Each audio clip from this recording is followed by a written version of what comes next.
I'm excited for you guys to hear from her today. So go ahead, Diana, and some tips and ideas. I mean, the tax season is upon us. So what have you seen when it comes to network marketing? I know you've dealt with it a lot. What are some things and some shortcomings that most people have and that we can be better prepared for? Okay, I didn't get a whole lot of questions posed, so I'm just going to kind of cover what I think might be on your mind that you might not even know the question yet. So I'll just give you the answer now. So I know a lot of people have asked about the how they're going to know how much they made or where they're going to get that information. So Plexus will be sending out 1099s. If you've not received it already, I have not received mine. They're due, all 1099s are supposed to be out in the mail by Monday of next week. So therefore you should probably have it by, the end of next week, if not before that. They may have them out this week, I'm not sure. You'll get a 1099 that will show your total commissions that you received last year. If you need to know that information before you receive the 1099, you can look in your back office. You can go to the commission summary, although the commission summary is not showing any data right now. I'm not sure if everybody's having that same problem, but I know several have mentioned that they are.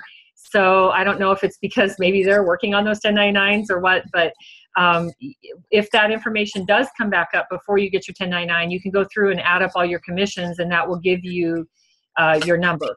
So you can also add up, the deposits to your bank account or, however, and it should match the 1099 that you will receive from the company. But if you can just hold off and wait till that 1099, you'll have that. That will be the magic number that you're going to claim as income on your Schedule C. If you are set up as a sole proprietor, which most ambassadors are. There are some that are set up a little bit differently. If you have any specific questions about that, I can talk to you about that. So you'll claim that income from your commission, and then from that, you will deduct any costs that you had throughout the year for various things that were related to your business. So your business cards, your if you bought any brochures or catalogs or other items that were for promoting your business, you can also deduct your, in some cases and with some tracking, your telephone and internet costs. So there's there's kind of a wide range of things that each individual ambassador may or may not be able to deduct. So I'm happy for you to message me with your specific questions if you want, because I want everybody to kind of get on board as they learn how to keep track of these things, and they can share that with other people. You can keep track of your travel costs if you attend any of the events, and even just your travel costs if you're a home-based business, which pretty much we all are. Then any travel costs once you leave your home to go visit a prospect or to go hold a meeting or something like that, you can keep track of your miles, and those things are also deductible. So there are a lot of variables with the things that you can deduct. For instance, some people will just take a standard mileage deduction. Some will want to take their actual cost of their vehicle at their business percentage rate. So there's going to be some variables that I can't answer the same across the board for everything, but just in general, anything that you spend because of your Plexus business to promote your business is going to be deductible off of that income on your taxes. So for instance, if you receive a 1099 for $2,000 for commissions that you received last year, and you spent, let's say you traveled,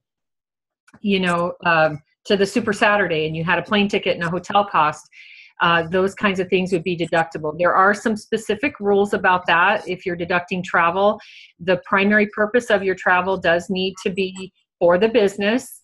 If you take a side trip, as I did when I went to Super Saturday, I flew to Portland, Oregon, and I stayed in the hotel, in the DoubleTree Hotel where the conference was. And then when it was over, I drove 45 minutes away to another town to spend some time with my mom.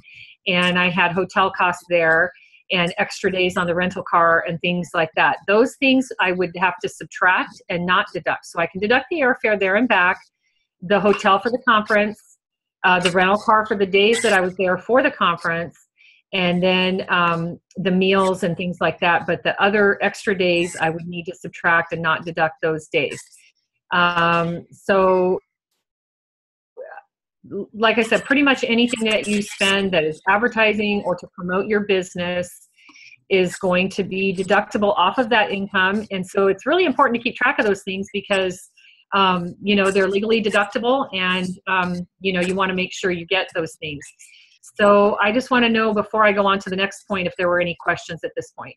Okay, so you mentioned, I know for me this year, and I'm sure for everyone else that doing this, telephones. And if you have a office, how do you deduct your internet? How do you deduct your cell phone bill? How do you deduct your mortgage? Do you have to, how do you figure out the percentage? I mean, how does that go into play?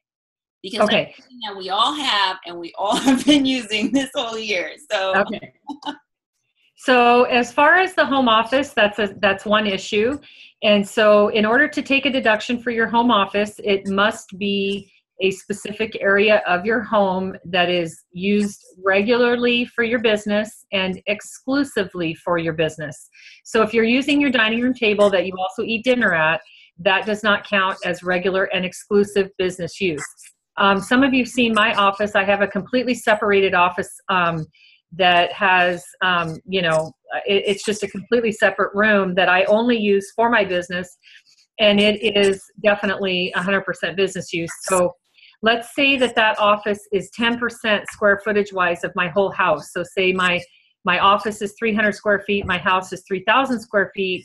So therefore 10% of my home is used regularly and exclusively for business, not shared like a bedroom or living room or anything like that. Then I can take my mortgage interest, property tax, insurance, utilities, heating, fuel, every cost that I have associated with my home, I can take 10% off of my business.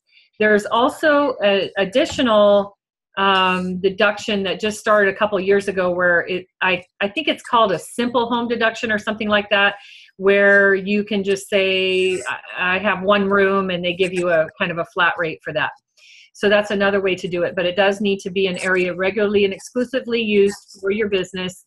And you cannot have, in this case, I don't think this would really apply, but you can't have like another office. For instance, if you're a doctor and you work out of a hospital and you have an office in the hospital, and then you have an office at home where you come because you want to do research or things like that, because you have an office already at the hospital, you cannot then also take your office in your home. It has to be your primary place where you would meet your clients, you know, things like that. So in our case, pretty much for everybody, if you do have an area of your home that you can say that you have set aside for your business, then yes, you can add up or, you know, figure out the square footage of that area, figure out the square footage of your home, and then you can take that percentage of all the costs. So, so that's the way that works. Now with the phone and internet, that's a little different because those are things that are not really based on your, you know, they're not really the operation of your home. So you can't really divide them out by square footage. So with those things, the best thing to do is to figure out a percentage of your internet. The IRS would tell you for things like this, like computer usage, internet, because you have a computer, I'm assuming you use for both business and personal as well. And they would say that you need to log the hours that you use it for business as opposed to the total hours you use it, but nobody does that. So I say figure out a fair percentage. You know, you kind of have an idea. Okay, I use this computer, I use my internet, you know, 25% for business, 50% for business, whatever you think. And kind of the same thing with the phone.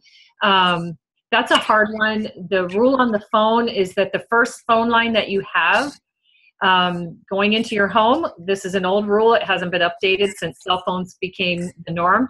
And but the rule was the first phone line in your home was not deductible for business, even if it was 100% business. But we don't, you know, generally we all just have a cell phone these days.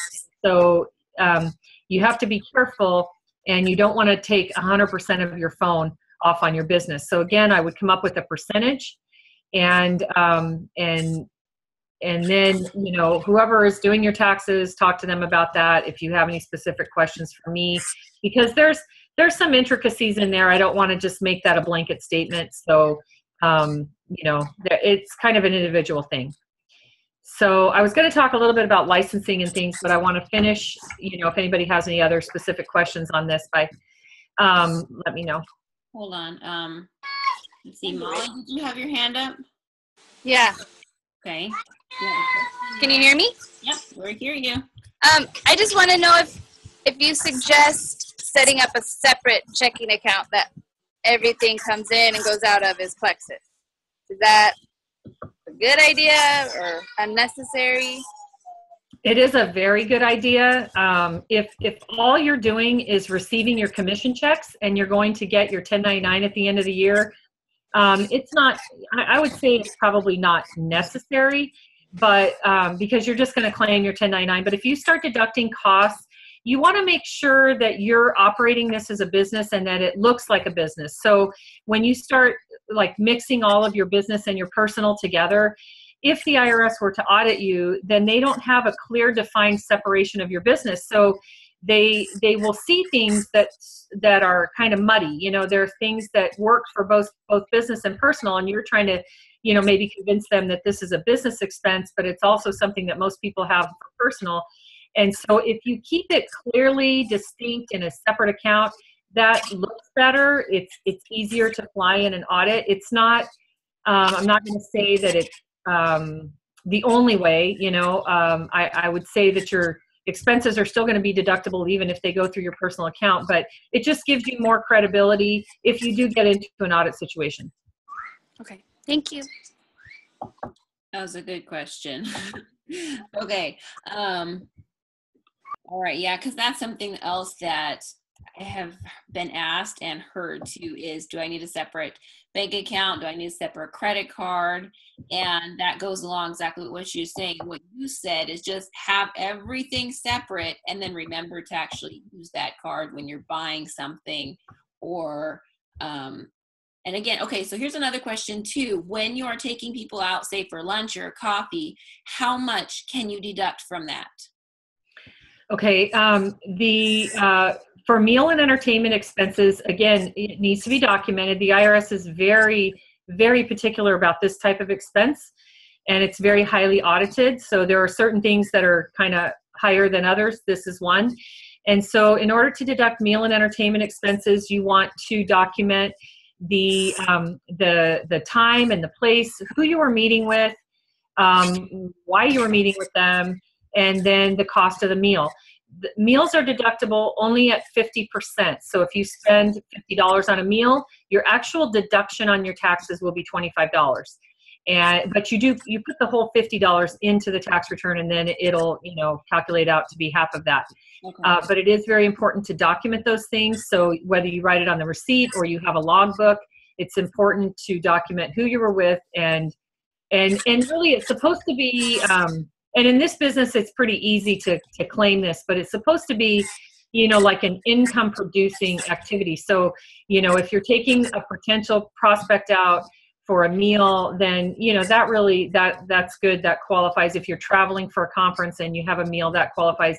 But if you're just getting together with some other Plexus ambassadors once a week to go have lunch and talk about your business, you have to be a little bit more careful with that. I'm not saying it's not deductible, but I would not get excessive with it.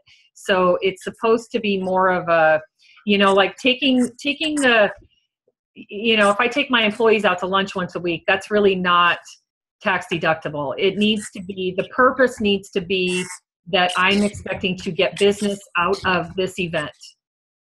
Okay. Okay. All right. So like you said, that is a hot spot. Hold on, Jonathan, you have a question? I do. We've got magnets on our car for driving around. Is that considered advertisement as we're driving around? Absolutely. The cost of the magnets would be deductible. It does not mean that the miles that you're putting on your car that day are deductible. That would only be if it's a business trip, but the cost of the magnets definitely are deductible. Okay. Now, I have heard, again, we're all learning here. I have heard that if you do have the magnet on your vehicle, or you have a sign somewhere, whatever the case, that you can use that vehicle as a deduction, the entire vehicle. Is that correct or no? I would not agree with that statement. I would use caution with that. You could have a vehicle that you use 100% for business. All you ever do in it is go back and forth to the grocery store, drop your kids off at school, go to church, whatever, and you never use it for business. To deduct that vehicle 100% for business because you have a magnet on it, I would say that would be a huge red flag. Okay. So I would still go with, if it were me, I would still go with the miles for business use.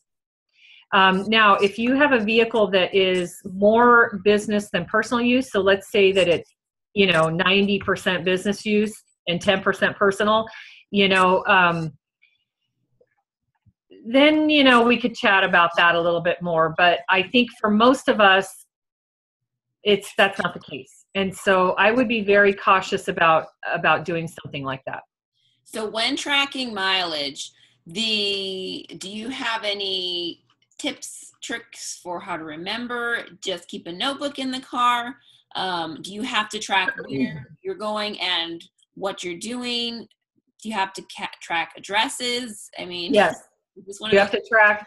You need to put the date, the beginning and ending odometer for the trip, the purpose of the trip. I went to visit a prospect and their name. The more documentation, the better.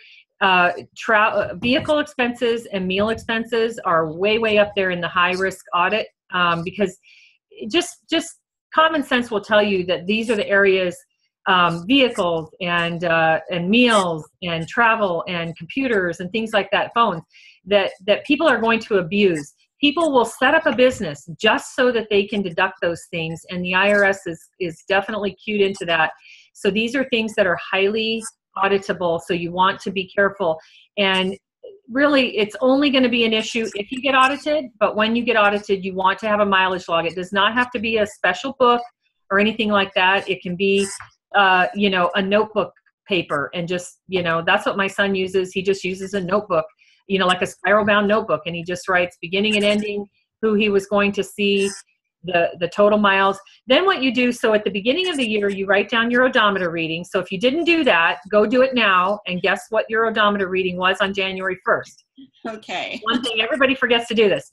Then put it on your calendar, especially those of you that fought for that Inkwell Press calendar. Put it on that calendar. And on December 31st, you want to write down your odometer reading again. So you're going to have your odometer reading on January 1st and on December 31st, so that you know the total miles that you drove your vehicle for the year.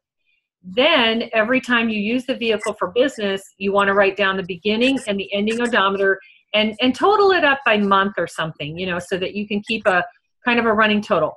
So then when you get to the end of the year, let's say that you drove your vehicle 4,000 miles for business and 10,000 miles total. Now you have the option, you can either take the standard mileage rate times the 4,000 miles and you're done. It's really easy. That's what most people do. Or if you drive an expensive vehicle like I do, then you want to take your actual costs for the year of that vehicle. So your gas, insurance, repairs, maintenance, tires, everything that you would spend on that vehicle, and you know that you drove 4,000 miles business out of 10,000 miles total, so 40% of all of your costs for the year are deductible. That is only, you only want to do that if you really need the deduction and you think it'll be higher that way. I drive a Suburban, so I know my actual cost is always higher than the standard mileage rate. But you do, in that case, you have to save every gas receipt. A credit card statement is not acceptable. And you have to have, all your documentation, your insurance, everything, but you still have to have your mileage log. With the standard mileage rate, all you need is the mileage log. You don't need any receipts. Okay. But either way, you need the total miles and the total business miles. And when you're logging them down in your book, you have to have the odometer, not just it was 17 miles. You have to have the odometer. You know, that's going to depend on your personal auditor and their, you know, their personality. Some are going to be stickier than others. You may never see an auditor, but if you do, you know, it's their personal preference and what you can do to convince them. But yes, I would say get that odometer reading. If you haven't been doing it, you know, we're early in the year, start doing it now. The more documentation you have, the better. And the fact that, you know, when a mileage log, they're going to even look at this. How authentic does your log look? You know, does it look like you just sat down one night because you knew the auditor was coming next week and you wrote everything down in the same pen? Does your paper look worn? Does it look like it's been in your car? Does it look like you use different writing instruments? You know, I mean, it needs to look authentic, and your information needs to back that up. So if you say, I went to lunch with so-and-so, do you have that meal receipt? You know, what other evidences do you have? They can look at lots of different things. So I just try, you know, I'm not the IRS, I'm not the auditor, and people get away with doing things all the time that are not by the book, but, you know, it's my job to tell you the correct way, and then you do your best to keep track, and, you know, if you don't get audited, you're fine. Okay. I have another question here from someone. What about hair, nails, clothes, any expenses like that? No. Clothing is only deductible when it is clothing that is not clothing that you would wear out in public. For instance, you know, a fireman's turnout gear, a doctor's scrubs, a police officer's uniform. Those are things that you would not wear taking your spouse out to dinner. So, but you know, somebody that works in, let's say there's someone that works in a high-end men's clothing store, and they're required to wear suits that they purchase at that store when they're working. Those are not deductible, because even though they're required to wear them, they are clothing that would be acceptable to wear, you know, out to dinner or something. So clothing, absolutely not. Your Plexus t-shirts and stuff like that, you could, with some discretion, you know, if you buy a couple t-shirts this year, I'd probably deduct them. I don't know for sure that they would allow them, but if it were me, I would take them, because I think that that's advertising, as long as it's not excessive. If you buy t-shirts for your team or something, that's different. Those are, you know, that's kind of another category, which we can get into too. You have to be careful with things that are considered gifts.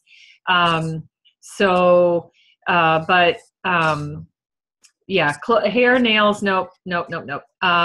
If you are taking a prospect out for a pedicure, just like you might take them out for a meal, then I probably would allow that. You know, again, you're there. The sole purpose is to get their business, and so I would say that would be considered entertainment, just like taking them to a football game or something would be. Okay. All right. Very good. All right. Do you have a few more things real quickly? I don't want to hold everybody too long, but did you have any other more important things? Yes, I did have some questions about licensing and things like that. And so I just kind of wanted to cover that. I saw there's a lot of discussion on that. Again, I would caution you, whatever state you're in, to call and discuss that with your licensing. Our state in Alaska does require a business license. It's $50 a year, and they do require a business license. Our local city in Seward does not require a business license unless you're actually selling product over the table, you know, or, you know, at an event or out of your house or something like that. But if someone's just going on and ordering from the website, our city does not, the state does.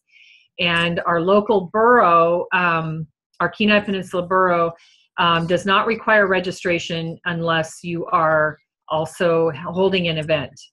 But you are supposed to have a state business license. My personal feeling on that is when you know that you're seriously, actively working the business, I would get the business license. If you're just brand new and you're not really sure where you're going with this, and you know, you may not run it as a business. If you're on this Zoom, you probably are serious about it, but I would say if you're running it as a business, I would get the business license just to be safe. Okay. All right. Very good. Yeah. So every state is probably going to be different. Yes, no. Yes. Every state will have different rules. And so just call your state licensing. You can probably just Google it, give them a call, ask them, you tell them, the clincher is that there's a difference. If you are only selling your products through your website, then sometimes they might not require that you have a state business license. Now, if you're holding events or you're selling product out of your living room, I can almost guarantee you they're going to say yes on the business license. But our particular state says that if you are engaged in a business, which means you're promoting a product, no matter how it crosses hands to the buyer, then whether you're doing a service or a product or whatever it is, if you are engaged in business, you must have an Alaska business license. Okay. So again, I would say it's a new year, so it's a good time to do it. It's $50. It lasts the whole year. But I would not like probably start off every single ambassador and tell them they have to go get a state business license. I would kind of wait and make sure they're really serious about doing the business first, because that could be a deterrent. Mm-hmm. Okay. All right. Did you have anything else, Diana, you wanted to share? I can't think of anything. I'm happy to answer any questions. I'm sure probably some of what I said may have prompted some questions. So if you want to take a few minutes for that, and then if we run out of time, then people can message me or whatever. Okay. Does anyone have questions? I see John. Okay. Go ahead. No, I don't have one. Oh, I thought you waved your hand. I was just adjusting my screen. Okay, Ellie, your hand raised. Yeah. So with my massage practice, I want to be able to promote Plexus in my business. So with my taxes, would I put that in with my massage business, or does that have to be separate? Does that make sense? Yeah, it does. I would say that you could probably combine that just fine, because it's a like business. And the main thing is that, the bottom line is that your income is all getting reported, whether it's on one form or spread out onto two is not as significant as the fact that it's all getting reported.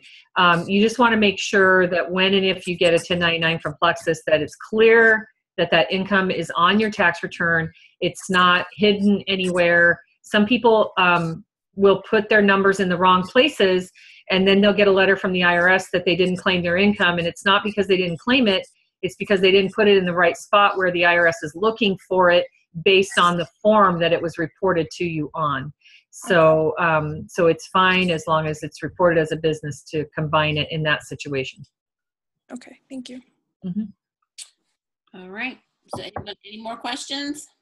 I have a question. Okay. Is there like a standard percentage on what they will tax your business at? Or is it just kind of varies? It is based on your personal tax bracket that you're in. And so if you would, let's say that your income is, let's just say your income's $45,000 and you're married filing jointly, after taking your standard deduction, your taxable income is, say, somewhere around, 45, somewhere around 30 or something like that, then you're probably in the 15% bracket. So that means that a portion of your income is taxed at 10%, and then a portion is taxed at 15%. So when you add your Plexus income to that, let's say it's $3,000, if it keeps you in that same bracket, then it's going to be 15%, just like everything else. If it's enough to push you to the next bracket, then you might be paying tax at 25%, or on, maybe even just a portion of it. So that would be more of an individual question. And I am, open if anybody does need help with their taxes. I have, I can do them remotely. You can scan and email documents to me or anything like that. If you need any help, that way you can let me know. Okay. All right. Well, if we have no more questions, I will let you guys go. Thank you so much, Diana, for sharing tonight. I think I'll unmute everybody. Okay. Thank you, Diana. That would be my dog. Thank you. Okay, bye. Thank you. Thank you. Bye. Bye. Bye.